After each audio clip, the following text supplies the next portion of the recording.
Hello friends, welcome to Manu law classes. Friends, आज के इस वीडियो में we are going to discuss the daily Hindu analysis of the last day of April, that is 30th April. And most of the news we are already which we are following. आज हम उसका एक revision कर लेंगे। आज जो news है it is focusing on all those things. So we will discuss about the core sector growth. It has dipped to 4.3% in March.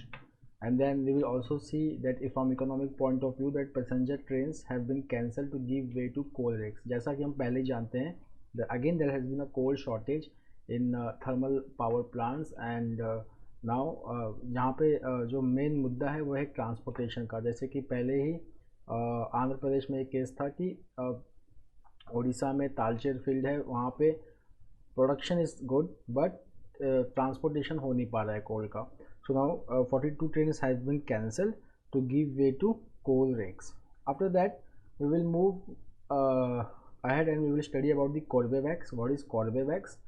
And we will also study the issue of Covaxin.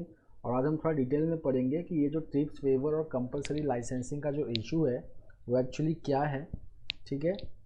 Because some countries specifically India and South Africa they wanted TRIPS waiver on Covid vaccine and pharmaceuticals related to COVID kits. So now what is the difference between TRIPS waiver? TRIPS waiver से क्या होता है, क्यों लाया गया था, और compulsory licensing क्या है, इसके बीच का हम थोड़ा सा डिफरेंस देख लेंगे। Okay, so let's start. First is the core sector growth dips to 4.3% in March. Now core sector ये बहुत ही इंपॉर्टेंट होता है। कोर सेक्टर मतलब वो सेक्टर जो इकोनॉमी में बहुत फंडामेंटल रोल प्ले करते हैं, मतलब जो प्रोडक्शन वो करते हैं उसके ऊपर डिपेंड होती है बाकी की इंडस्ट्रीज। अगर कोर सेक्टर में अगर आप देखेंगे there are 8 industries, 8 sectors which form core sectors. इसमें से coal, crude oil, okay I am writing here, coal, crude oil, then petroleum refinery means refinery products, okay, then natural gas, electricity, okay, and then steel, cement, and then fertilizer. These 8 are core sectors of Indian economy. Again I am repeating: coal, crude oil, refinery products, natural gas, electricity, then steel, cement and fertilizer. These 8 are the core sectors. So many industries they are dependent upon these sectors, so that's why they are called as 8 sectors. This core sector it forms 40.27% weightage in index of industrial production. अब ये index of industrial production क्या होता है? Index of industrial production it measures the volume of industrial production और change in volume of industrial production in country. इसका जो base year है वो है 2011-12 and index of industrial production is released by NSO. Now the question is that who releases the core sector index? So core sector index is not released by NSO, it is released by economic advisor under DPIIT, that is Department for Promotion of Industry and Internal Trade. जो इसमें जो adviser होता है it releases the core sector index. Now core sector में क्या अब नया information आया है? So if we will just see that output from India's 8 core sector has grew by 4.3% in March, okay, and it is lower than the 6% growth in February. तो फरवरी में 6% growth था और मार्च में जो ग्रोथ है इट इज़ 4.3%।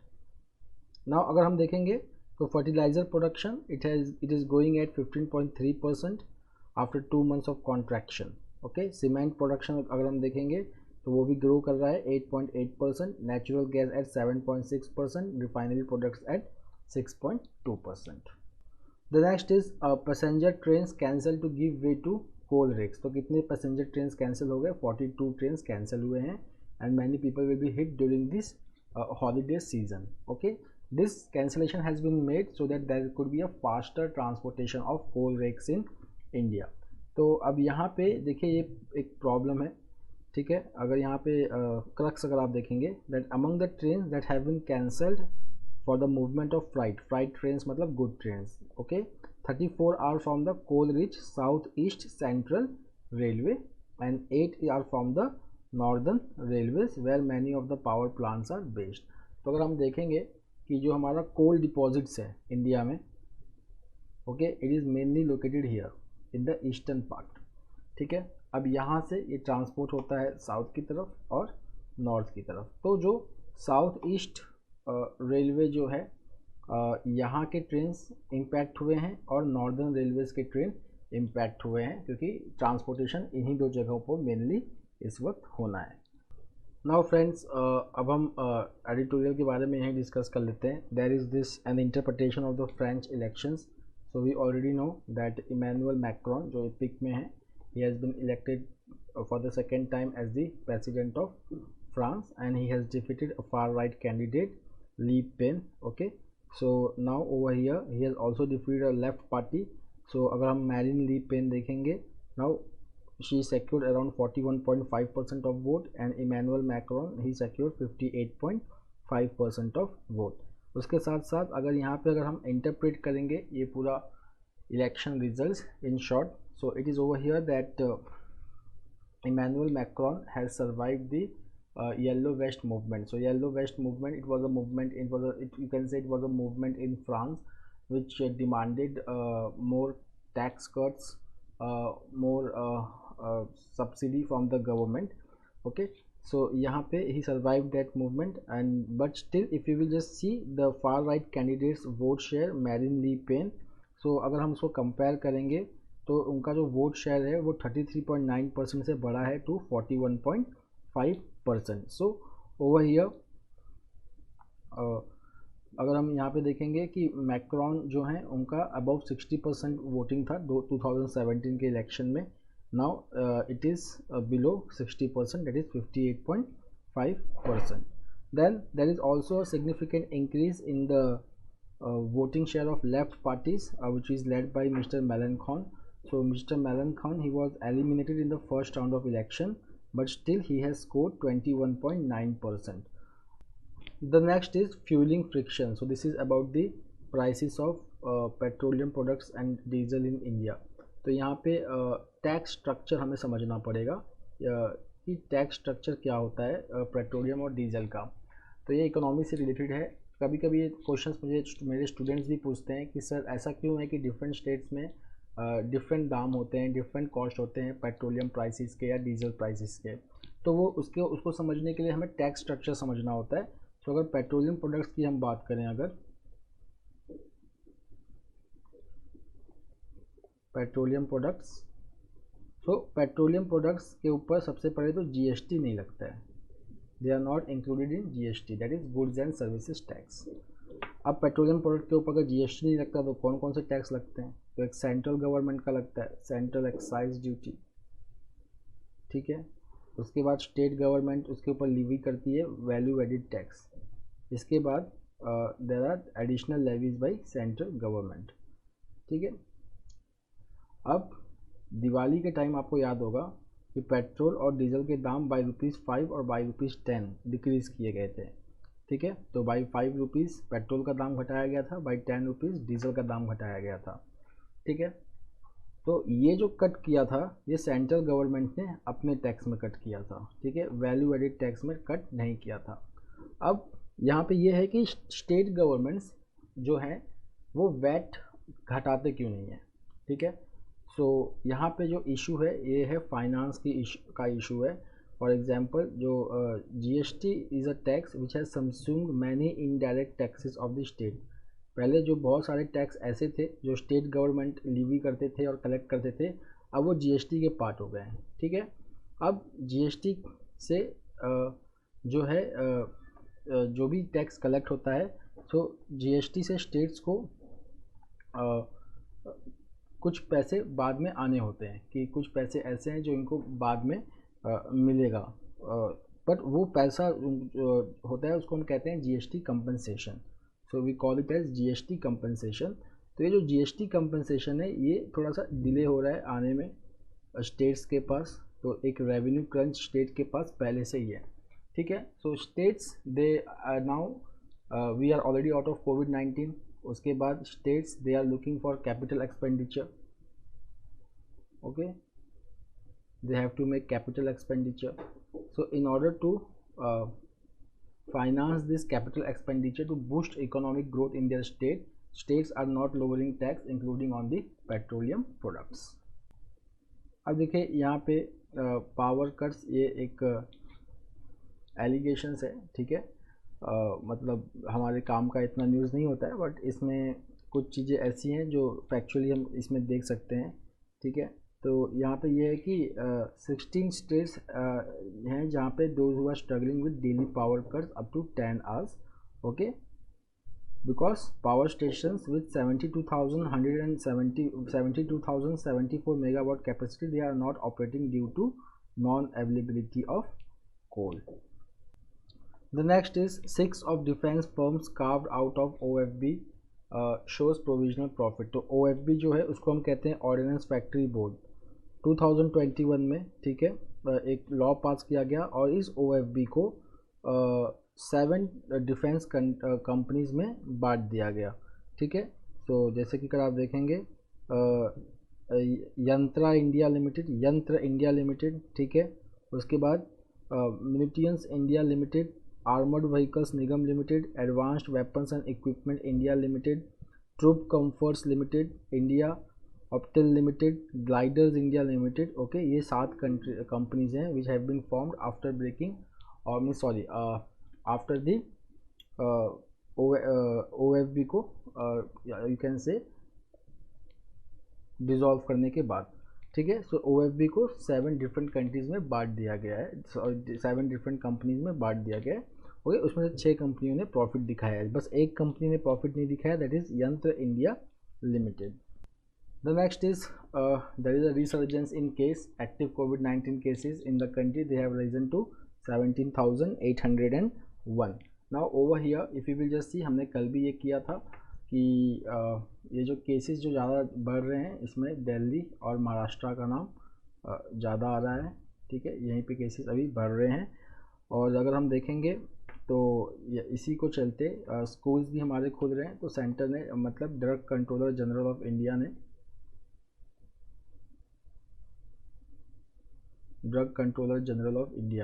ये कौन है इस वक्त? इस वक्त जो हमारे drug controller general of India है वो है V G Somani, doctor V G Somani. He is our drug controller general of India. So now it has approved 2 drugs. One is Corbevax,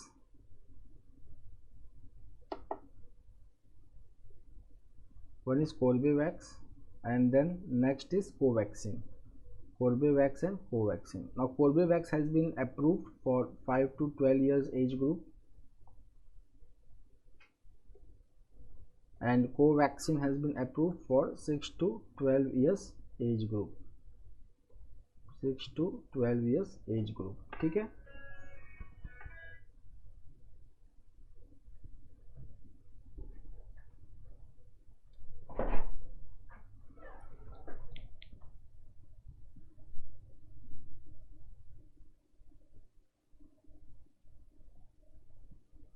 Now Corbevax, it is manufactured by Biological E. There is a company which is called as Biological E. थोड़ा Corbevax के बारे में हम पढ़ लेते हैं.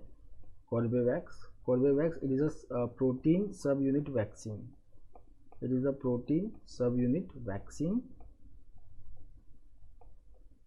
ठीक है, and it is manufactured by Biological E. इसको इन्वेंट किसने किया है और डेवलप किसने किया है? तो देखिए बायोलॉजिकल ई ने इसको डेवलप नहीं किया है. बायोलॉजिकल ई ने यूएस की 2 कंपनीज हैं या 2 हॉस्पिटल्स हैं, उनसे लाइसेंस लिया है इंडिया में बनाने के लिए. जो 2 यूएस की इंस्टीट्यूट्स है जिसने इनको डेवलप किया है, एक है टेक्सास चिल्ड्रंस हॉस्पिटल और दूसरा है baler college of medicine.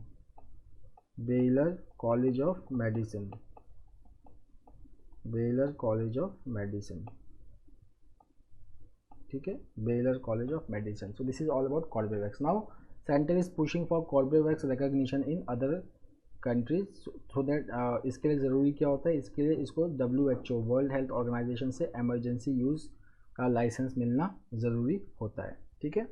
Now coming to Covaxin, recently WHO has suspended the Covaxin. Okay, and ये कोवैक्सीन को सस्पेंड इसके लिए किया गया है because the reason is that deficiency in manufacturing. Okay, तो इसके लिए WHO ने कोवैक्सीन को सप्लाई UN एजेंसी को सप्लाई करने से अभी के लिए रोक दिया गया है because some deficiencies have been found in the manufacturing process.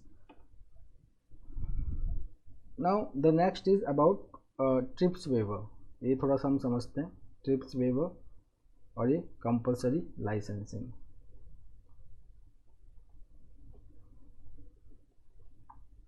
अब India and South Africa, this both countries they demanded TRIPS waiver. ठीक है, TRIPS TRIPS TRIPS waiver from COVID-19 vaccines which were manufactured by western countries. Okay, now what is TRIPS? अब TRIPS waiver क्या होता है, पहले trips को समझते हैं कि ट्रिप्स क्या होता है. TRIPS is called as a trade related intellectual property system. Okay, और स्कीम. सो यहाँ पे क्या होता है कि इट वाज नेगोशिएटेड इन 1995. ठीक है, it was negotiated in 1995. So see WTO was formed in 1995. On 1st January 1995 WTO replaced GATT, General Agreement on Trade and Tariff. ठीक है, GATT. तो in 1995 TRIPS was negotiated at WTO, which required all countries to enact domestic law to guarantee minimum standards of IP protection. Okay, IP protection. So TRIPS was negotiated in 1995. इसका मतलब कि जैसे कि मान लीजिए कि India it is a member of WTO, so India will pass domestic law so that if any company has a patent of any product and that product is being supplied in India, तो उसका copyright violation नहीं होना चाहिए. तो इसके लिए India को as domestic laws pass करने पड़ेंगे to protect the intellectual property right. But हम एमरजेंसी के केस में क्या करेंगे, अगर मान लीजिए कि COVID-19 जैसा एमरजेंसी आ गया और there are various vaccine manufacturers in western countries who are manufacturing the vaccine, और इंडिया में या मान लो साउथ अफ्रीका में वो वैक्सीन अवेलेबल नहीं है, but they can produce that vaccine. Okay, they have the technology to produce that vaccine but the patent is with some foreign countries. तो उस केस में क्या करना चाहिए, तो उस केस में कॉन्सेप्ट आता है कंपलसरी लाइसेंसिंग का. Okay, now compulsory licensing it is the outcome of 2001 Doha declaration. तो उसने कहा कि अगर पब्लिक हेल्थ एमरजेंसी के time government can mandate the companies to license their patents to manufacture. For example, if there is a company X which has the patent of vaccine called as C, so and there is a manufacturer M. ठीक है, तो patent किसके पास है, X के पास है, manufacturer कौन है, M है. सो M can not manufacture C, that is C vaccine because the patent is with X. But if M is given compulsory licensing by the government, then M can start manufacturing the vaccine C. This is called as compulsory licensing. So there is under section 92 of the 1970 Patent Act of India, the central government has the power to allow compulsory licensing in case of national emergency. The next is again a new appointment in army, the new vice chief of army staff. So Lieutenant General B.S. Raju, he has been appointed as the vice chief of army staff and he will take over on May 1, 2022. The current vice chief Lieutenant General Manoj Pandey, he has been appointed as a chief of army staff and he will take over from General Manoj Narawane on May 1st. मतलब आज हमारे general Manoj Naravane का in office आखिरी दिन है. Okay, अच्छा, इसमें अब खास बात क्या है, जैसे कि देखिए जो लेफ्टिनेंट जनरल मनोज पांडे हैं, इनके अपॉइंटमेंट में भी एक खास बात थी. क्या कि that he was the first from the engineering corps of the Indian army who has been appointed as the chief of army staff. उसी तरीके से इसमें जो लेफ्टिनेंट जनरल B.S. राजू हैं, जो इनका अपॉइंटमेंट हुआ है as a vice chief of army staff, उसमें भी there is one special information that is It is a rare instance where 3-star officer will be the first taking over as vice chief before serving as an army commander. मतलब कि ये पहले हमारे vice chief बनेंगे, उसके बाद as a army commander serve करेंगे. Normally इसका उल्टा होता है, पहले an officer has to serve as an army commander, after that he is appointed to the position of vice chief of army staff.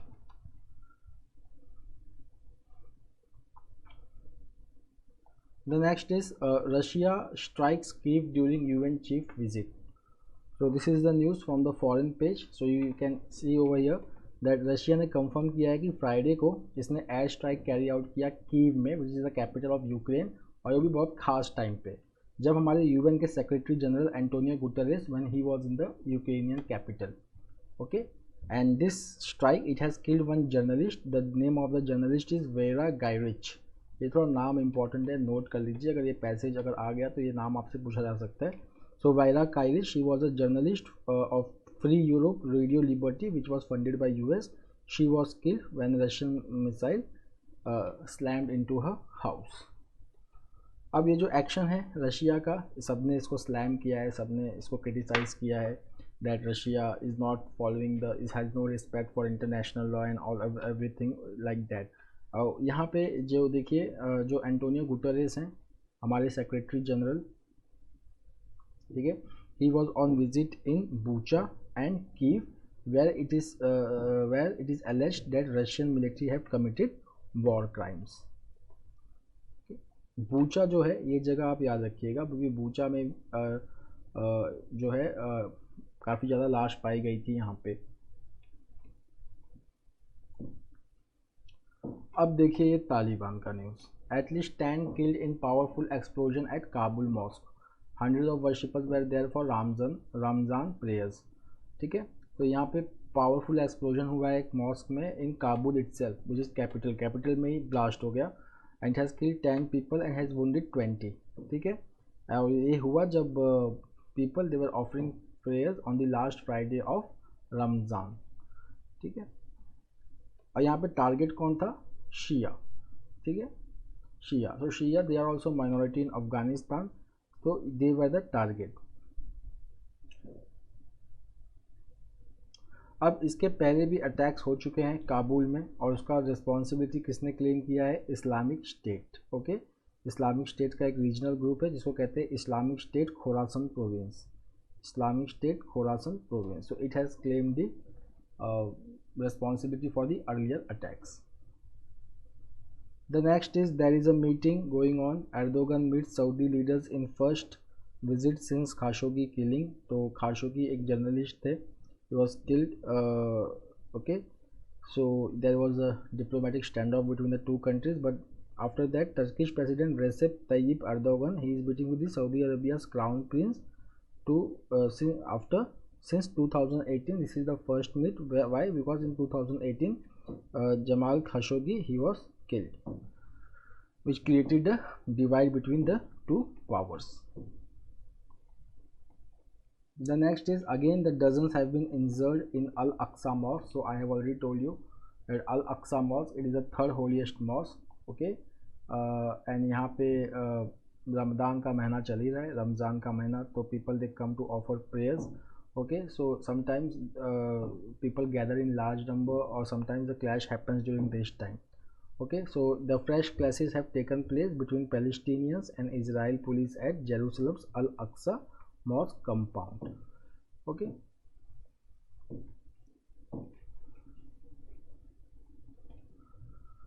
now about Al-Aqsa Mosque. So Al-Aqsa Mosque is Islam's third holiest site and is also the most holiest site for Jews. They call it Temple Mount. ये important information है. ठीक है, that Jerusalem actually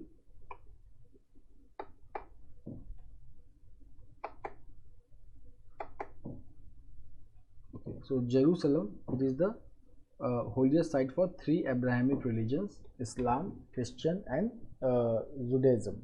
तो यहाँ पे अगर हम देखेंगे तो यहाँ पे जो जुडाइज्म का जो सबसे इम्पोर्टेंट प्लेस है वो है टेम्पल माउंट, और यहाँ पे ही लोकेटेड है इस्लाम का third holiest site which is Al Aqsa mask.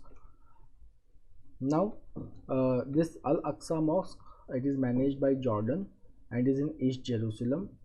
Israel occupied East Jerusalem during Six-Day War and declared Jerusalem as the capital of Israel under Jerusalem Law 1980. So friends, that's all for today. We will meet next week with the daily current affairs.